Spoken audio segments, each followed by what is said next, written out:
광주의 대규모 단수와 수돗물 5만 7천 톤 낭비 사고를 낸 원인은 노후화된 정수장 밸브였습니다.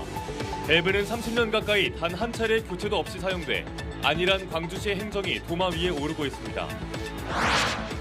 광주시 상수도 관련 장비의 노후화가 심각합니다. 광주 도심에 깔린 상수도 간 4천여 킬로미터 가운데 20년 이상 사용한 노후관이 절반에 이르고 수원지 개발도 지난 1991년 주암호 완공 이후 30년 넘게 멈춰섰습니다. 광주 택시 기본요금이 4년 만에 오를 걸로 보입니다. 광주시가 700원가량을 올린 4,000원 인상을 검토하자 택시업계는 4,600원은 돼야 한다고 반발하면서 광주시의 고민이 깊어지고 있습니다. 2달 넘게 멈춰선 목포 시내버스가 내일부터 정상 운행됩니다. 운행 정상화는 다행스러운 일이지만 재발 방지를 위한 목포시와 버스회사 간의 해법은 아직 찾지 못하고 있습니다. 여러분 안녕하십니까? KBC 8시 뉴스입니다. 정수장 밸브 고장으로 중단됐던 수돗물 공급이 하루 만에 정상화됐습니다. 광주광역시는 노후화된 시설을 원인으로 지목했는데요. 이번 사고로 무려 6만 톤 가까운 물이 허비되면서 최악의 가뭄 속 안일한 행정이 도마 위에 올랐습니다. 정의진 기자입니다. 수돗물 공급은 단수가 이뤄진 지 15시간 만에 정상화됐습니다. 광주시는 단수 세대가 당초 발표보다 3만 세대가량 줄어든 2만 8천 세대라고 밝혔습니다. 사고 원인으로는 노후화된 시설을 지목했습니다. 지난 1994년 지어진 덕남 정수장 유출 밸브의 축이 이탈하면서 밸브가 닫혔다는 설명입니다. 노후도 되고 수압이 상당히 걸려 1,800mm 관이다 보니까 많은 수압이 걸리다 보니까 물리적인 작용이 한 30년 동안 계속 이루어지다 보니까 이런 축이라든가 이런 부분들이 좀 힘 현상이 발생돼서 유출 밸브의 내구 연한은 조달청에 따르면 10년이지만 구동에 이상이 없을 시에는 계속 사용할 수 있다는 게 광주시의 주장입니다. 설치 이후 사실상 밸브를 열어둔 채로 구동한 적이 없으니 교체할 생각을 아예 하지 않았다고 해명했습니다. 밸브 고장으로 허비한 물도 무려 5만 7천 톤이 넘는 것으로 확인됐습니다. 관련 민원은 300건을 넘었습니다. 최악의 가뭄으로 시민 모두 한마음으로 절수운동에 동참하고 있는 가운데 오히려 광주시의 안일한 행정이 물 낭비 사고를 자초했다는 지적입니다. 물 전략의 노력을 허탈하게 만들었던 어제 사고가 발생하여 너무 안타까운 마음이 큽니다. 이번 사고를 계기로 삼아 더 철저하게 가뭄 대책, 상하수도 정비 등의 만전을 기획하겠습니다. 광주시는 유출 밸브 등 노후화된 시설에 대한 일제 점검에 나서겠다는 계획이지만 이를 위해선 사전 단수가 필요해 사실상 유관 점검에 그칠 것으로 보입니다. KBC 정의진입니다. 앞서 보신 것처럼 이번 수돗물 사고의 원인은 30년이 지나도록 교체나 관리 없이 쓰이던 밸브였습니다. 노후화된 장비는 이뿐만이 아닙니다. 상수도관부터 정수장 시설, 수원지 확보까지 지난 30여 년간 사실상 멈춰 있었던 광주 상수도 행정 전반이 불신의 대상이 되고 있습니다. 이어서 이형길 기자입니다. 광주 상수도를 책임지는 정수장은 단 2곳입니다. 이번에 사고가 난 덕남 정수장은 지난 1994년, 용현 정수장은 1985년 만들어졌습니다. 고장을 일으킨 덕남 정수장 밸브는 설치 뒤 단 한 번의 교체도 없이 30년 가까이 그대로 쓰다 결국 사고가 났습니다. 노후화 문제는 정수장뿐이 아닙니다. 광주 도심에 깔린 상수도관 4천여 킬로미터 가운데 20년 이상 사용한 노후관은 절반에 이릅니다. 그러다 보니 2021년 기준 광주의 상수도 누수율은 5.7%로 대전 1.5%, 대구 3.8%를 크게 웃도는 수치입니다. 금년을 노후 상수관 정비의 원년으로 삼겠다. 그래서 사실은 이제 재정 구조가 썩 특별하게 넉넉지는 않습니다. 그렇지만 최소한 작년도 했던 것보다는 점차로 늘려가자.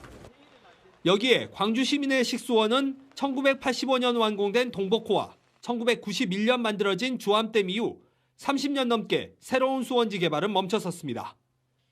가뭄이 오면 그때마다 물 부족을 호소할 수밖에 없는 상황입니다. 이제 이런 대책들을 봤을 때 그간에 잘 이루어지고 있었을 거라고 이렇게 시민들은 생각했을 텐데 그러지 못한 부분들도 있었구나. 기후변화에 따라 광주 전남도 해마다 강수량의 편차가 점점 커져가는 상황. 지금이라도 총체적 점검과 미래를 대비하는 상수도 행정이 필요합니다. KBC 이영길입니다. 광주광역시가 단수로 피해를 본 자영업자와 가구 등을 보상하는 방안을 검토하고 있습니다. 광주광역시 상수도 사업본부는 단수로 영업을 하지 못한 음식점 등 자영업자와 일반 세대 등을 대상으로 사고와 관련성을 파악해 수돗물 피해 보상 심의회에서 정한 기준에 따라 보상하는 절차를 진행할 예정이라고 밝혔습니다. 어제 발생한 덕남 정수장 밸브 고장으로 광주 남구와 광산구 일대 2만 8천여 세대가 단수됐습니다. 지난 2019년 이후 동결 상태였던 광주 택시 기본요금이 4년 만에 오를 걸로 보입니다. 광주광역시와 택시업계는 요금 인상폭을 두고 이견을 좁히지 못하고 있는데요. 최근 치솟은 물가에 교통비까지 오르면서 부담을 느끼는 시민들도 늘어날 것으로 보입니다. 조윤정 기자입니다. 현재 광주의 택시 기본요금은 3,300원입니다. 2019년 인상된 후 4년째 동결 상태인데 택시업계는 이를 4,600원까지 올려야 한다고 주장하고 있습니다. 지난 몇 년 사이 오른 LPG 값과 인건비를 고려하고 서울 등 앞서 4,800원까지 요금을 올린 다른 지자체와 보조를 맞춰야 한다는 겁니다. 수도권에 있는 택시, 개인 택시나 근로자들은 짜장면을 먹고 이러는데 우리 광주광역시는 라면 먹고 일하는 것이랑 똑같다고 생각합니다. 하다못해 LPG, 세차비 모든 것이 다 올랐습니다. 특히 택시 관리비, 보험료 등등. 근데 우리는 그러지 못하고 수도권에 비해서 굉장히 처지고 있다. 광주시의 입장은 조금 다릅니다. 요금 인상에 대한 필요성은 인정하지만 인상 폭을 두고 택시업계와 이견을 보이고 있습니다. 특히 상하수도 요금 등 다른 공공요금이 모두 동결된 상황에서 택시 요금만 대폭 올리는 결정을 내리긴 어렵다는 입장입니다. 실질적으로 택시업계가 어려운 건 사실이에요. 그런데 물가 상승이 너무 많이 됐고 시민들 고려한다라면 4,600원은 무리가 있지 않나. 그래서 저희들 3,800원에서 4,300원 선을 정해놓고. 최근 치솟은 물가에 부담이 커진 시민들의 반응 역시 떨떠름합니다. 지금 가스요금 안 오른 거 있어요. 전기요금, 또 버스비. 부담이 안 된다고 볼 수가 없어요. 택시를 자주 타는데 이렇게 택시비가 올라버리면은 앞으로는 자주 못할 것 같아서 너무 부담이 돼서. 이번 택시요금 인상안은 택시정책위원회와 물가대책위원회 심의를 거쳐 이르면 다음 달 말 최종 결정될 예정입니다. KBC 조윤정입니다. 2달 넘게 멈춰섰던 목포 시내버스가 내일부터 운행을 재개합니다. 운행 정상화는 다행스러운 일이지만 재발 방지를 위한 목포시와 버스회사 간의 해법은 아직 찾지 못했습니다. 이동근 기자의 보도입니다. 목포 시내버스 차고지가 차량 정비와 내부 세차 등 운행 준비로 분주합니다. 문을 닫았던 가스 충전소도 버스들이 줄지어 연료 충전에 나섭니다. 멈춰섰던 목포 시내버스가 운행을 재개합니다. 지난해 10월 노조 파업에 이어 연료비 체납으로 인해 12월 12일 운행 중단 이후 65일 만입니다. 태원 유진 측은 25억 5천여만 원의 연료비 해결을 위해 충전소 부지와 이한철 대표 명의의 부동산을 담보로 내놨습니다. 이한철 대표는 시민들에게 불편을 드려 죄송하다며 운행 중단이 다시 발생하지 않도록 최선을 다하겠다고 밝혔습니다.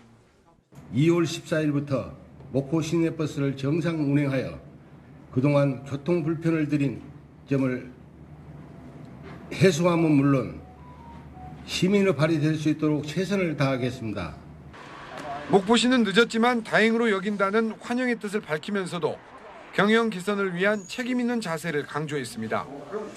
연료비 상승에 따른 차액 등 보조금은 일부 지급될 예정이지만 운송 단가 책정과 노선 개편 등에 대해서는 여전히 목포시와 버스회사 측의 의견차가 큰 상황입니다. 목포시는 거듭되는 운행 중단에 따라 기업 회생 신청을 요구했지만 버스회사 측은 기업의 사적 재산권 침해라는 입장을 보이고 있습니다. 근원적인 문제 해결을 위한 업체의 스스로의 자구 노력에 대한 경영 자구안에 대한 제출의 의무가 아직 남아있기 때문에 이 부분은 세부적으로 업체와 조율해서 이제 잘 마무리 짓도록 하도록 하겠습니다. 우여곡절 끝에 운행은 재개되지만 시내버스 정상화를 향한 시민들의 불신은 쉽게 해소되지 않을 전망입니다. KBC 이동근입니다. 광양에서 60대 어머니와 30대 딸이 독극물을 마셔 딸이 숨졌습니다. 오늘 낮 12시 7분쯤 광양시 광양읍의 한 빌라에서 60대 여성 A씨와 A씨의 30대 딸 B씨가 독극물을 마시고 쓰러져 있는 걸 B씨의 언니가 발견해 119에 신고했습니다. 둘은 곧바로 병원으로 옮겨졌지만 딸 B씨는 숨졌고 A씨는 현재 치료를 받고 있는데 경찰은 정확한 사건 경위를 조사하고 있습니다.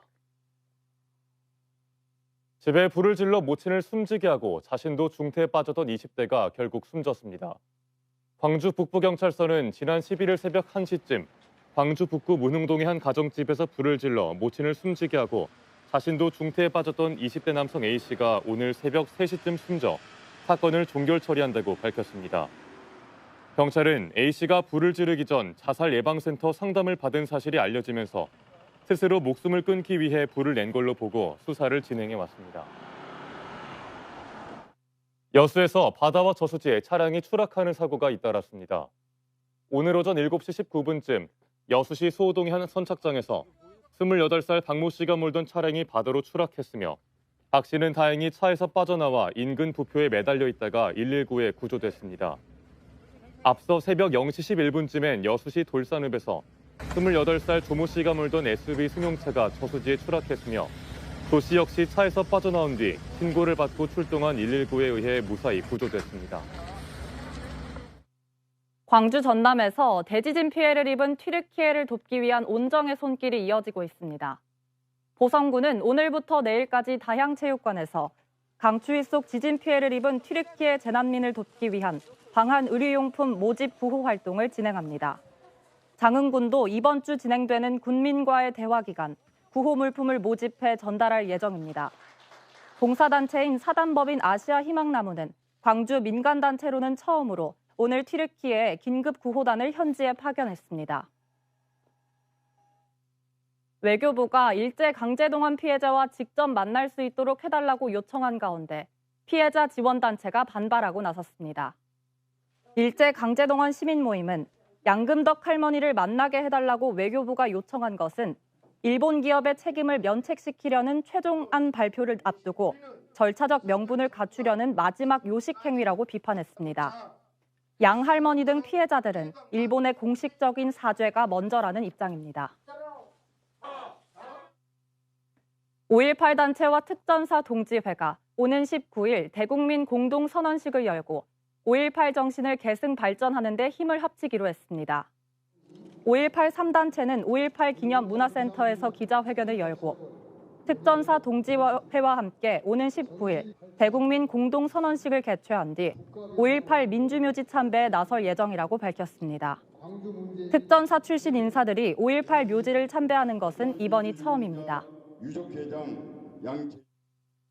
내년 총선을 1년여 앞두고 신정훈 의원 등 지역 국회의원들이 잇따라 의정보고회를 개최하고 있습니다.